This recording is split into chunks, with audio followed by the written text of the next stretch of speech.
Betul ke kalau kita simpan duit dalam kita punya account saving, normal saving, pulangan dia rendah ataupun kadang-kadang tak ada langsung? Ada ramai yang belum tahu. Bila kita bayar bil pun boleh dapat bonus keuntungan dan juga mata ganjaran dengan bayar bil lah. Tapi tak semua account saving macam tu. Saya ambil contoh ni lah, RHB Smart Account. Saya masukkan duit gaji setiap bulan RM2,000 dalam account ni, dan kalau saya ikut dia punya cara, saya boleh dapat RM342.50 setahun. Dari mana pula datang duit ni? RHB yang bayar pulangan ni sampai 6.85%. Macam mana saya buat?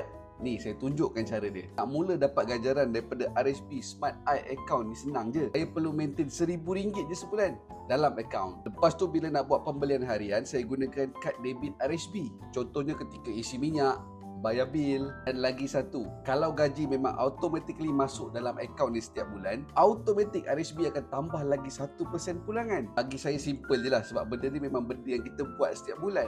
Cuma bila saya dah tukar kepada RHB, dia dapat lagi pulangan yang lebih berbaloi. Dalam apps RHB ni, saya boleh tengok sendiri berapa progres pulangan yang memang saya dah berjaya unlock, dan apa lagi yang saya boleh buat untuk naikkan dia punya reward. Paling best sekali, saya boleh pilih bonus keuntungan sehingga 6.85% per annum, ataupun 20,000 loyalty point untuk tebus barang-barang yang best. Sebelum ni I work for money, sekarang ni money works for me. Dengan RHB Smart Account I, saya bukannya boleh simpan duit, tapi boleh kumpul ganjaran setiap bulan. Kalau kawan-kawan pun daftar juga bawah program Joy at Work, ada bonus tambahan yang kawan-kawan pun boleh dapat juga. Untuk info penuh dan juga cara nak mula, jemput ke website rhb.com/smart.